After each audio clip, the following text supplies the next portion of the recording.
मित्रों, महिला विश्व कप 2025 के ग्रुप चरण के आखिरी मुकाबले में भारत और बांग्लादेश की महिला टीमों के बीच नवी मुंबई में एक रोमांचक जंग देखने को मिली। बारिश ने इस मुकाबले को 27 ओवर प्रतिपारी तक सीमित कर दिया। बांग्लादेश की बल्लेबाजों शर्मिन अख्तर और शोभना मुस्तारी ने भारतीय गेंदबाजों के सामने कुछ शानदार शॉट्स लगाकर अपनी टीम को सम्मानजनक स्कोर तक पहुंचाने की कोशिश की, लेकिन भारतीय गेंदबाजों ने अपनी सटीक गेंदबाजी से बांग्लादेश के परखचे उड़ा दिए। और आज इस वीडियो में हम आपको इस रोमांचक मुकाबले की बांग्लादेश की पारी की पूरी हाइलाइट्स दिखाएंगे। अगर आपको यह मुकाबला पसंद आए तो इस वीडियो को दिल से एक लाइक जरूर करें और हमारे चैनल को सब्सक्राइब करना ना भूलें। अब आपका ज्यादा समय ना लेते हुए सीधे हाइलाइट्स की ओर बढ़ते हैं। मित्रों, नवी मुंबई का स्टेडियम इस दिन पूरी तरह से क्रिकेट के रंग में रंगा हुआ था। हालांकि बारिश ने माहौल को थोड़ा प्रभावित किया, फिर भी दर्शकों का उत्साह कम नहीं हुआ। भारतीय और बांग्लादेशी फैंस अपने झंडे लहराते हुए और नारों के साथ अपनी अपनी टीमों का हौसला बढ़ा रहे थे।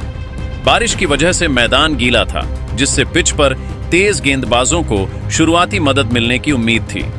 भारतीय टीम पहले ही सेमीफाइनल में जगह बना चुकी थी और इस मुकाबले में अपनी बेंच स्ट्रेंथ को परखने के इरादे से उतरी थी। कप्तान हरमनप्रीत कौर ने टॉस जीता और गीली परिस्थितियों को देखते हुए पहले गेंदबाजी का फैसला किया, जो एक रणनीतिक कदम था। बांग्लादेश की कप्तान निगार सुल्ताना ने कहा कि उनकी टीम 230 से ज्यादा का स्कोर बनाने की कोशिश करेगी, लेकिन बारिश की वजह से ओवरों की कटौती ने उनके प्लान पर पानी फेर दिया। मुकाबला शुरू होने से पहले ही बारिश ने टॉस में देरी कर दी थी और आखिरकार 27 ओवर प्रतिपारी का खेल तय हुआ। बांग्लादेश की सलामी जोड़ी सुमैया अख्तर और शर्मिन अख्तर मैदान पर उतरी, जबकि भारत की ओर से रेणुका सिंह ने पहला ओवर फेंका। मैच की शुरुआत बेहद रोमांचक रही, क्योंकि रेणुका सिंह ने पहले ही ओवर में अपनी क्लास दिखाई। उनकी एक शॉट ऑन ऑफ लेंथ गेंद ऑन ऑफ स्टंप के बाहर थी, जिसे सुमैया अख्तर ने कट करने की कोशिश की, लेकिन गेंद ने बल्ले का बाहरी किनारा लिया और सीधे शॉर्ट थर्ड पर खड़ी श्रीचरणी के हाथों में चली गई। सुमैया सिर्फ 2 रन बनाकर पवेलियन लौट गई और बांग्लादेश को पहला झटका लग गया। बांग्लादेश का स्कोर 1 विकेट के नुकसान पर 3 रन था। यह शुरुआती सफलता ने भारतीय खेमे में उत्साह भर दिया और दर्शकों का शोर स्टेडियम में गूंज उठा। सुमैया के आउट होने के बाद क्रीज पर आई रुबिया हैदर, जो शर्मिन अख्तर के साथ मिलकर पारी को संभालने की कोशिश में थी। दोनों ने शुरुआती ओवरों में सतर्क रुख अपनाया, क्योंकि गीली पिच पर रेणुका सिंह और दीप्ति शर्मा की गेंदबाजी बेहद सटीक थी। रेणुका ने अपने पहले 3 ओवरों में सिर्फ 5 रन दिए, जिसमें 1 विकेट शामिल था, जबकि दीप्ति ने अपने पहले ओवर में मेडन फेंककर बांग्लादेश पर दबाव बनाए रखा। चौथे ओवर में शर्मिन अख्तर ने रेणुका सिंह की गेंद पर एक शानदार ड्राइव लगाया, जो एक्स्ट्रा कवर को चकमा देता हुआ बाउंड्री के पार चला गया। ये शॉट उनकी कक्षा को दर्शाता था और दर्शकों ने तालियों से उनकी सराहना की। रुबिया हैदर ने भी धीरे धीरे अपने पैर जमाने शुरू किए और रेणुका की एक शॉट ऑफ लेंथ गेंद को फ्लिक करके डीप स्क्वायर लेग की ओर 4 रन बटोरे। दोनों ने मिलकर सिंगल्स और डबल्स के जरिए स्कोर को आगे बढ़ाया, लेकिन रन गति धीमी रही। 9वें ओवर तक बांग्लादेश का स्कोर 1 विकेट के नुकसान पर 34 रन था और भारतीय गेंदबाज पूरी तरह हावी थे। लेकिन 9वें ओवर में दीप्ति शर्मा ने अपनी जादुई फिरकी का कमाल दिखाया। उन्होंने ऑफ स्टंप की लाइन में एक शॉर्ट ऑफ फुलर गेंद फेंकी, जिसे रुबिया हैदर ने प्रहार करने की कोशिश की, लेकिन गेंद की धीमी गति ने उन्हें चकमा दे दिया। गेंद सीधे मिड ऑफ पर खड़ी हरलीन देओल के हाथों में गई, जिन्होंने एक आसान कैच लपक लिया। रुबिया हैदर 32 गेंदों में 13 रन बनाकर आउट हुई और बांग्लादेश का स्कोर 2 विकेट के नुकसान पर 34 रन हो गया।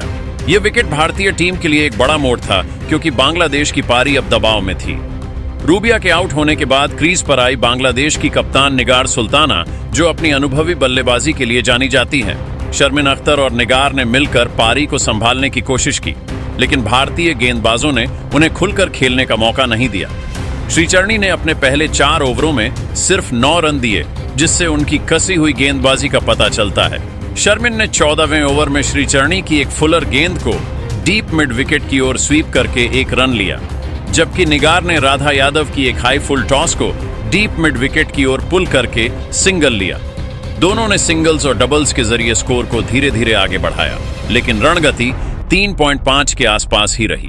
15वें ओवर तक बांग्लादेश का स्कोर 2 विकेट के नुकसान पर 47 रन था और बारिश ने एक बार फिर खेल को रोक दिया। बारिश की वजह से कवर मैदान पर लाए गए और दर्शकों को इंतजार करना पड़ा। लगभग 45 मिनट के इंतजार के बाद खेल फिर शुरू हुआ, लेकिन ओवरों को 27 तक सीमित कर दिया गया। खेल दोबारा शुरू होने के बाद बांग्लादेश की बल्लेबाजों ने रन गति बढ़ाने की कोशिश की। शर्मिन अख्तर ने राधा यादव की एक फुलर गेंद को स्वीप करके शॉर्ट फाइन लेग की ओर एक रन लिया, जबकि निगार सुल्ताना ने श्रीचरणी की एक फुलर गेंद को इनसाइड आउट खेलकर एक्स्ट्रा कवर की ओर सिंगल लिया। लेकिन 16वें ओवर में एक बड़ा टर्निंग पॉइंट आया जब राधा यादव ने अपनी फील्डिंग से कमाल कर दिखाया। अमनजोत कौर की एक शॉर्ट ऑफ लेंथ गेंद को शर्मिन ने बैकवर्ड पॉइंट की ओर कट किया और निगार सिंगल के लिए दौड़ पड़ी, लेकिन राधा यादव ने तेजी से गेंद को पकड़ा और नॉन स्ट्राइकर एंड पर डायरेक्ट हिट मार दिया। टीवी अंपायर ने रिप्ले देखा और निगार सुल्ताना 24 गेंदों में 9 रन बनाकर रन आउट हो गई। ये एक शानदार फील्डिंग का नमूना था जिसने बांग्लादेश को 3 विकेट के नुकसान पर 75 रन पर ला दिया। स्टेडियम में भारतीय फैंस का शोर इस विकेट के बाद और बढ़ गया। निगार के आउट होने के बाद क्रीज पर आई शोभना मुस्तारी, जो अपनी आक्रामक बल्लेबाजी के लिए जानी जाती है। शोभना ने आते ही अपने इरादे जाहिर कर दिए और 18वें ओवर में दीप्ति शर्मा की एक बैक ऑफ लेंथ गेंद को डीप पॉइंट की ओर कट करके एक शानदार चौका चढ़ा। यह शॉट उनकी तेज तर्रार बल्लेबाजी को दर्शाता था। शर्मिन अख्तर ने भी 20वें ओवर में दीप्ति की एक गुड लेंथ गेंद पर स्टेप आउट करके डीप मिड विकेट की ओर एक शानदार चौका लगाया।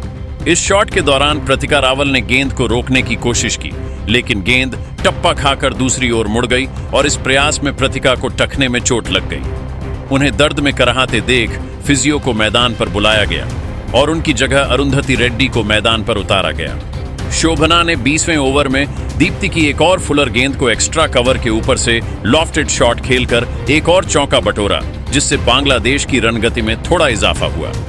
20 ओवर के बाद बांग्लादेश का स्कोर 3 विकेट के नुकसान पर 73 रन था और शोभना शर्मिन की जोड़ी भारतीय गेंदबाजों पर दबाव बनाने की कोशिश में थी। 21वें ओवर में शोभना मुस्तारी ने राधा यादव की एक बैक ऑफ लेंथ गेंद को डीप मिड विकेट की ओर पुल करके एक और चौका जड़ा, जिससे दर्शक भी उनकी बल्लेबाजी की तारीफ करने लगे। शोभना और शर्मिन ने सिंगल्स और डबल्स के साथ पारी को आगे बढ़ाया और 22वें ओवर तक बांग्लादेश का स्कोर 4 विकेट के नुकसान पर 52 रन तक पहुंच गया। लेकिन 22वें ओवर में राधा यादव ने एक बार फिर अपनी क्लास दिखाई। उन्होंने शोभना मुस्तारी को एक फुलर गेंद डाली, जिसे शोभना ने मिड ऑफ की ओर प्रहार करने की कोशिश की, लेकिन गेंद ठीक से कनेक्ट नहीं हुई और सीधे हरलीन देओल के हाथों में चली गई। शोभना मुस्तारी 21 गेंदों में 26 रन बनाकर आउट हुई, जिसमें 4 चौके शामिल थे। यह विकेट भारतीय टीम के लिए बेहद महत्वपूर्ण था, क्योंकि शोभना की आक्रामक पारी बांग्लादेश को एक सम्मानजनक स्कोर की ओर ले जा रही थी। शोभना के आउट होने के बाद क्रीज पर आई शोरना अख्तर, जो अपनी तेज तर्रार बल्लेबाजी के लिए जानी जाती है, लेकिन 33वें ओवर में अमनजोत कौर ने अपनी शानदार गेंदबाजी से बांग्लादेश को एक और बड़ा झटका दिया। उन्होंने मिडिल और लेग स्टंप की लाइन में एक लेंथ गेंद डाली, जिसे शोरना ने पुल करने की कोशिश की, लेकिन गेंद की लाइन को मिस कर गई। गेंद पड़कर अंदर आई और सीधे स्टंप से जा टकराई। शोरना अख्तर सिर्फ 3 गेंदों में 2 रन बनाकर बोल्ड हो गई और बांग्लादेश का स्कोर 5 विकेट के नुकसान पर 84 रन हो गया। इस विकेट ने भारतीय खेमे में उत्साह की लहर दौड़ा दी, क्योंकि अब बांग्लादेश की पारी पूरी तरह दबाव में थी। शरणा के आउट होने के बाद क्रीज पर आई नादा अख्तर, जो अपनी रक्षात्मक बल्लेबाजी के लिए जानी जाती है। नाहिदा ने अमनजोत की एक शॉर्ट ऑफ लेंथ गेंद को डीप पॉइंट की ओर खेलकर 2 रन बटोरे, जिससे स्कोर को थोड़ा आगे बढ़ाया। 23 ओवर के बाद बांग्लादेश का स्कोर 5 विकेट के नुकसान पर 56 रन था और अब सिर्फ 4 ओवर बाकी थे। इसके बाद 23वां ओवर डालने आई राधा यादव। पहली 3 गेंद पर तो राधा ने 3 रन दिए थे, लेकिन 5वीं गेंद पर राधा यादव ने नाहिद अख्तर को क्लीन बोल्ड करके भारत को एक और सफलता दिलाई। नाहिदा मारने जा रही थी, लेकिन बीट हो गई और गेंद जल्दी खेल बैठी, जिसके बाद मिडिल स्टंप उड़ गया और नाहिदा को 5 गेंद में 3 रन बनाकर आउट होना पड़ा। इस ओवर में बांग्लादेश को 5 रन मिले और स्कोर 101 रन 6 विकेट के नुकसान पर हो गया था। अब 25वां ओवर डालने आयुष श्रीकडनी और पहले ही गेंद पर श्रीचरणी ने शर्मीन अख्तर को रेड्डी के हाथों कैच आउट कर पवेलियन का रास्ता दिखाया। शर्मीन अख्तर की वजह से ही बांग्लादेश की टीम 100 रनों के पार पहुंच पाई, क्योंकि उन्होंने 35 बॉल में 36 रन की पारी खेली। इसके बाद इस ओवर में श्रीचरणी ने सिर्फ 3 रन दिए। 25 ओवर के बाद बांग्लादेश का स्कोर 104 रन 7 विकेट के नुकसान पर था। 26वां ओवर डालने आई। फिर से राधा यादव इस ओवर की पहली गेंद पर तो 1 रन बना, लेकिन इस ओवर में तो राधा यादव ने बांग्लादेश को घुटनों पर ला दिया। इस ओवर की दूसरी गेंद पर राधा यादव ने राबिया को क्लीन बोल्ड कर दिया। राबिया ने 5 गेंद में 3 रन बनाए। वहीं अगली गेंद पर एक बार फिर राधा यादव ने निशिता को LBW कर दिया था, लेकिन दर्श में देखा गया कि गेंद में सो रही है और उन्हें नॉट आउट दिया गया। इस ओवर में कुल 4 रन आए और बांग्लादेश का स्कोर 8 विकेट के नुकसान पर 108 रन था। अंतिम ओवर में डालने आई श्रीचरणी और बांग्लादेश को उम्मीद ठीक है, वह कुछ अच्छे शॉट दिशावर में खेलेंगे, लेकिन श्रीचरणी ने तो अपनी लाइन और लेंथ से बांग्लादेश की एक न चलने दी। उनकी पहली 3 गेंद पर सिंगल आए, लेकिन इस ओवर की चौथी गेंद पर रथु ने श्रीचरणी को खतरनाक जड़ दिया। रथुनी ने आगे बढ़कर शॉट खेला और कनेक्शन बहुत अच्छा हुआ, जिसके बाद उन्हें 6 रन मिले, परंतु अगली ही गेंद पर श्रीचरणी ने कमल का जवाब दिया। रथुनी एक बार फिर से मारने जा रही थी। श्रीचरणी ने भी मौका देखते हुए लेंथ पीछे खींची और रथुनी ने लेफ्ट साइड में खेलने का प्रयास किया, लेकिन बाला पहले ही मुड़ गया और गेंद बाहरी किनारा लेकर हवा में गई और जेमिमा ने कैच आउट कर लिया। राथू मोनी ने 7 बॉल में 11 रन बनाए और बांग्लादेश का स्कोर अब जो विकेट के नुकसान पर 117 रन हो गया था। अब आखिरी बल्लेबाज मारूफा अख्तर बल्लेबाजी के लिए आई और आखिरी गेंद पर मारूफा अख्तर ने लवर्स की तरफ चौका मारना चाहा, लेकिन उन्हें सिर्फ 2 ही रन मिले और बांग्लादेश की पारी 37 ओवर में 119 रन पर समाप्त हुई। भारतीय टीम को 9 विकेट बांग्लादेश के मिले। एक समय लग रहा था कि बांग्लादेश 150 से ज्यादा रन बना लेगी, लेकिन राधा यादव और श्रीचरणी की खतरनाक गेंदबाजी की वजह से भारतीय टीम ने बांग्लादेश को 119 रन पर ही रोक दिया। भारत की तरफ से राधा यादव ने 3 विकेट लिए, श्रीचरणी को 2 विकेट मिले, तो वहीं अमनजोत कौर, दीप्ति शर्मा, रेणुका सिंह को 1-1 विकेट मिला। बांग्लादेश की तरफ से सबसे ज्यादा रन शर्मीन अख्तर ने बनाए। उन्होंने 52 गेंद में 36 रन की पारी खेली। भारतीय टीम के लिए सभी ने शानदार प्रदर्शन किया। अब देखना होगा कि कितनी जल्द भारतीय टीम में आए स्कोर हासिल कर लेंगे, लेकिन भारत कितनी खतरनाक गेंदबाजी को आप सभी 10 में से कितने नंबर देंगे? अपनी राय कमेंट सेक्शन में जरूर बताएं और इसी तरह की खबरों के लिए हमारे चैनल राजित राम ट्यूटोरियल को सब्सक्राइब जरूर करें। जय हिंद, जय भारत।